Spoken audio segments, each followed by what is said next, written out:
es el instrumento de redención, de salvación del mundo entero. Y entonces, una y otra vez, volver a contemplar la cruz de Jesucristo es indispensable. Y vivimos en una etapa de la historia donde el mundo rechaza la cruz. El mundo no quiere dolor ni sufrimiento, ni nadie que me moleste de ninguna manera. Y entonces nosotros hemos crecido en ese mundo. Y entonces tenemos, claro, podemos creer espontáneamente o por nuestra naturaleza, pero es por engaño del maligno un rechazo a la cruz. Y tenemos que estar advertidos porque uno no se da cuenta. Y entonces tenemos que examinarnos. Eso como un primer punto a modo de introducción general. Contemplemos el Evangelio que hemos tomado, que no es del propio de la exaltación de la cruz, ni el propio del encuentro de la cruz, sino que hemos tomado el que corresponde a este miércoles de la 24ª semana del tiempo ordinario. El que acabo de proclamar corresponde al capítulo 7 del Evangelio según San Lucas.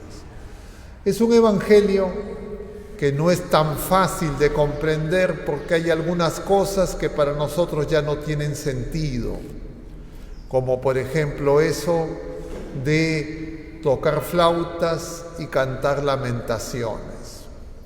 ¿Qué es eso? ¿A qué se refiere Jesús? Claro, los que lo escuchaban sí entendían perfectamente. De lo que se trata es que en tiempos de Jesús, como también, no sé si todavía en algunos lugares, creo que cada vez menos, los niños jugaban imitando las cosas que hacían los adultos. Entonces había un juego de los niños que era el juego de la boda. Entonces jugaban a que dos niños, representando dos adultos, se casaban. Y entonces en esos momentos tocaban la flauta, se supone que era alegría. Pero había otro juego también de niños. Y dentro de esos juegos lo que imitaban o simulaban o jugaban a los niños es a un velatorio. Y entonces cantaban lamentaciones. Y entonces Jesús dice: ¿a quién compararé esta generación? Y claro, eso se refiere a nosotros y a las generaciones de todos los tiempos, también a los que lo están escuchando. ¿A quién compararé? Con estos niños que resulta que no saben qué hacer, cuándo llorar y cuándo alegrarse. Y ahí la enseñanza es muy profunda, porque el Señor lo que nos está diciendo es que nosotros no conocemos la verdadera alegría, ni conocemos la verdadera tristeza, porque lo único que conocemos, diríamos, es el menú de alegrías y tristezas que ofrece el mundo. Y claro, cuando eso ocurre en una persona, esa persona va a tener mucha dificultad en encontrar el sentido de la cruz. Y esto es importantísimo. Y el Señor lo refiere a la generación que no acogió a San Juan Bautista, que era sumamente ascético, sumamente, diríamos, estricto en las reglas de penitencia, y tampoco acogió a Jesús. Juan Bautista hablaba del arrepentimiento, hablaba de la conversión, no lo quisieron escuchar.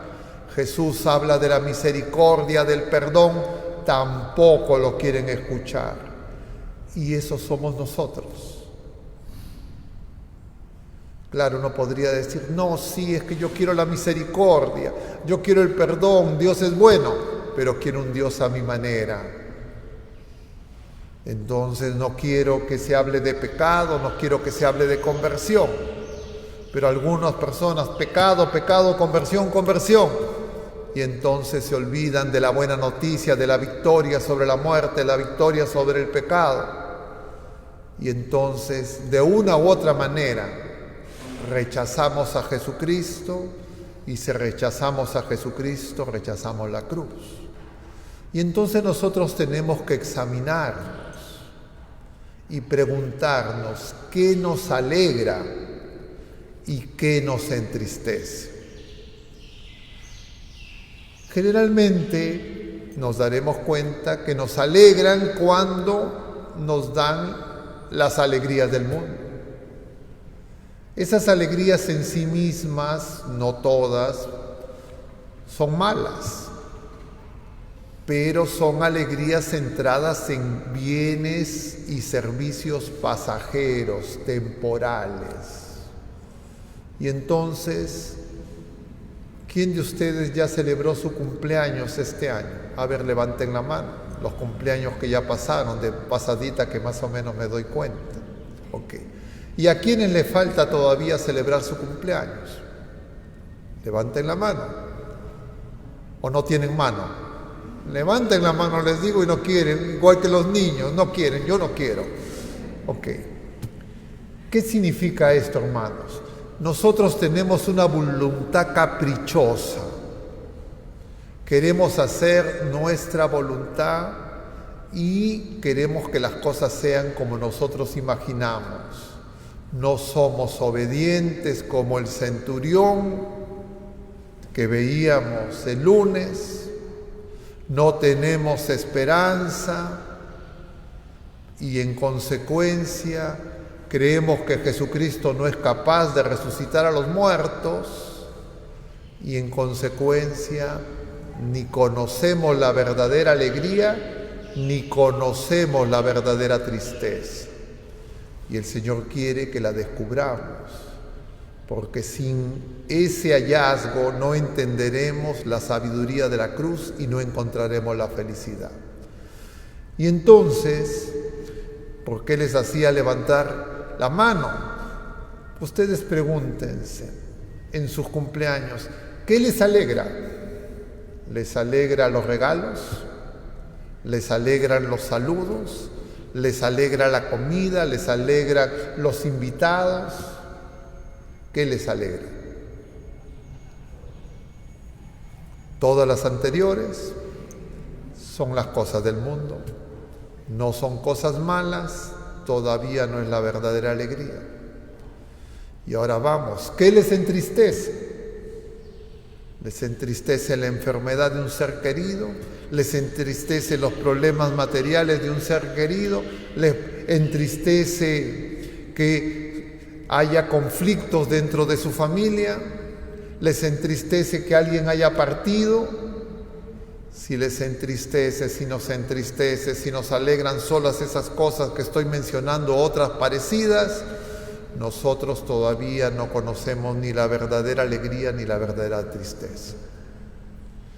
La verdadera alegría la veíamos el domingo. ¿Recuerdan el Evangelio del domingo? De las 3 parábolas de la misericordia. La verdadera alegría es la alegría de Dios, la alegría en el cielo, la conversión. Si a mí no me alegra que alguien se convierta, si a mí no me alegra mi camino de conversión y que el Señor me está llamando, es que porque yo todavía no conozco la verdadera alegría. Y entonces va a ser difícil que encuentre el gozo en el Señor. Pero igual, si la verdadera alegría es la conversión, es volver al Señor, la verdadera tristeza es alejarnos del Señor, dejar al Señor. Dicho de otra manera, conversión y pecado. Y entonces, ¿por qué es así? Porque el mundo nos ha engañado. Y por eso es que estamos internamente divididos. Y no nos conocemos y entonces no entendemos por qué esas pasiones, porque esos impulsos nos esclavizan y nos quitan la paz. Dicho de otra manera, nos quitan a Jesucristo.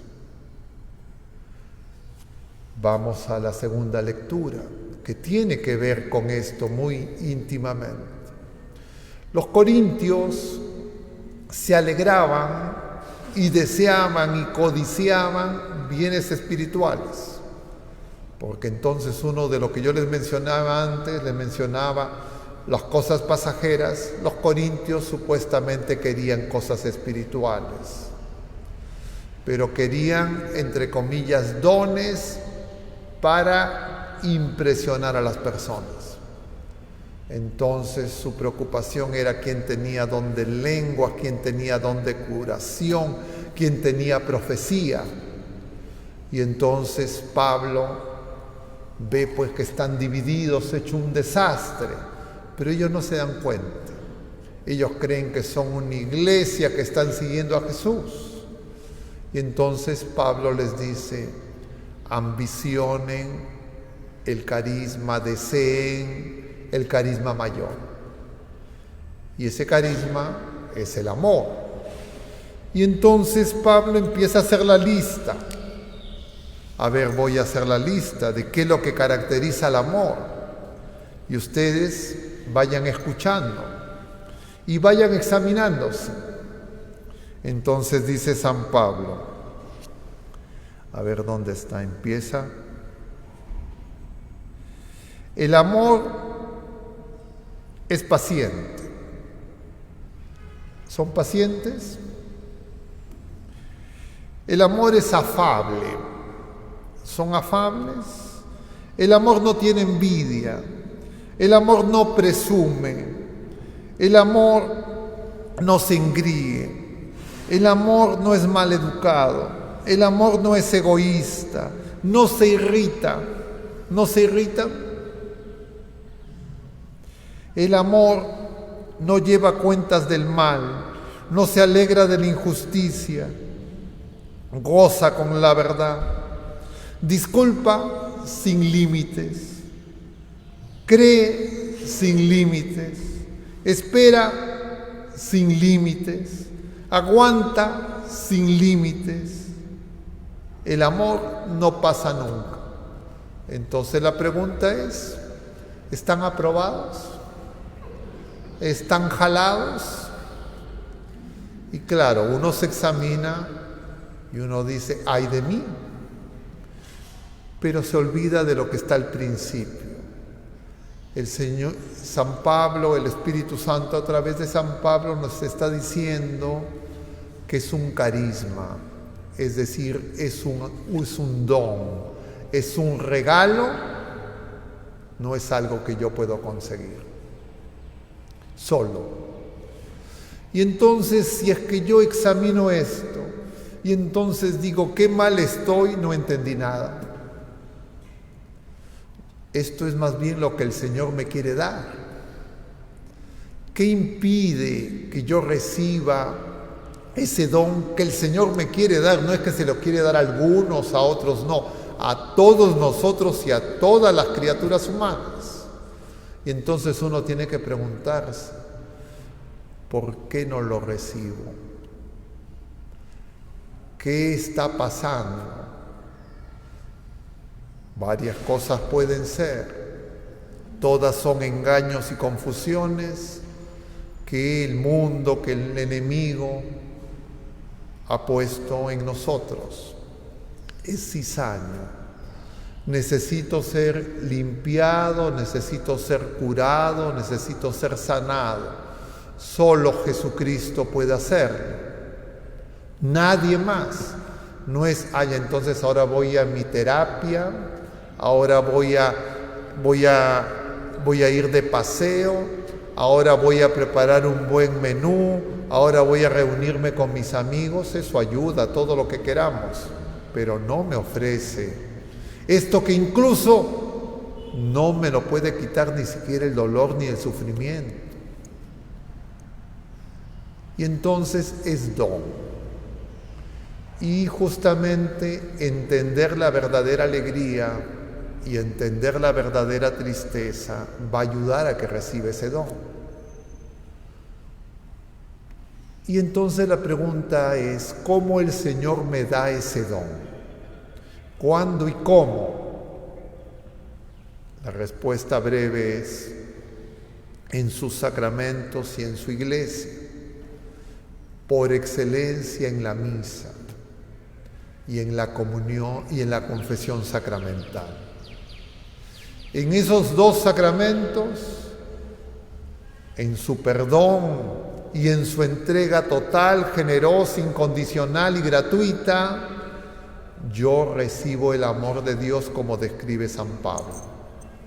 Y recibiendo ese amor me purifica, me limpia y va a hacer que mi corazón poco a poco empiece a amar como el Señor ama. No lo controlo yo. No es algo que yo puedo decir, uy, estoy apurado, apretemos el acelerador, ya no voy a ir a 20, a 30, sino a 100. No se puede, no resuelve nada. El Señor sabe. Yo tengo que creerle, tengo que esperar en Él. Consecuencia de eso, el Señor obra en mí a través de sus sacramentos. Y entonces, con eso vamos a la cruz. Cuando uno contempla la cruz y uno no conoce la alegría verdadera, uno ve solo dolor y sufrimiento. Tampoco conoce el verdadero dolor y el verdadero sufrimiento.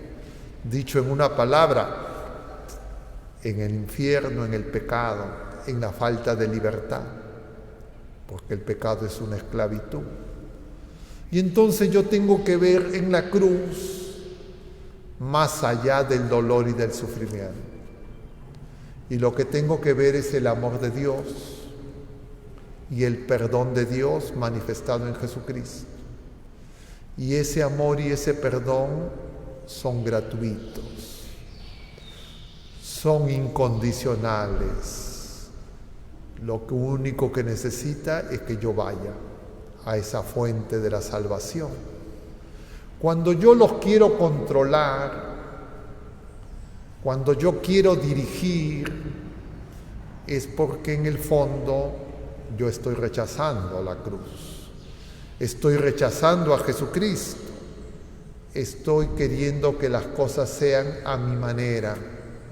Y entonces el Señor sabe y me espera porque Él es paciente, porque Él me cuida y me pone circunstancias para que yo me dé cuenta.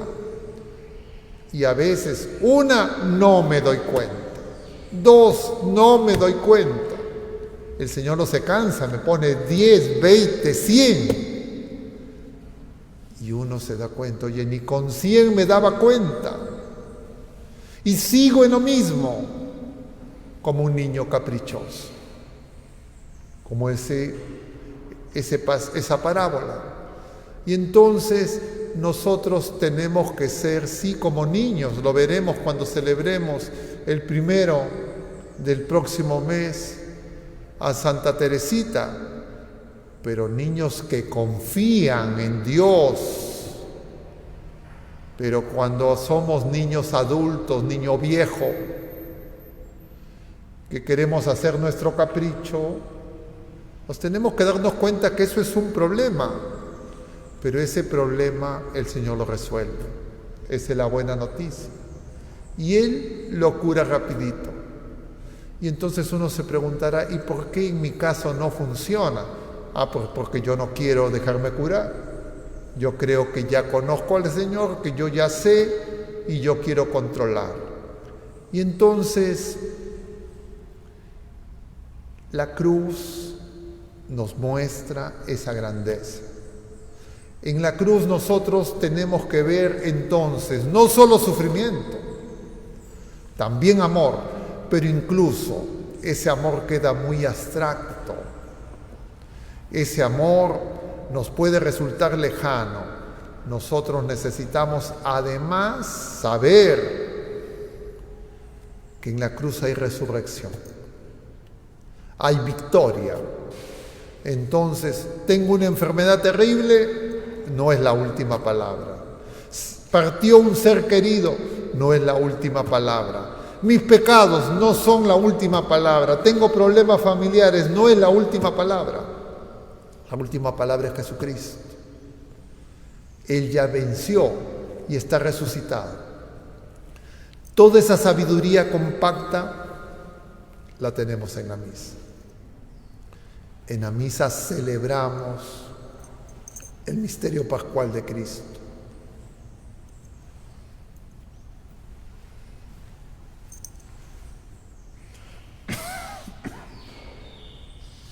Parece que ya no hay que hablar mucho, porque en realidad no es un asunto de hablar. Nosotros tenemos que dejarnos amar por el Señor.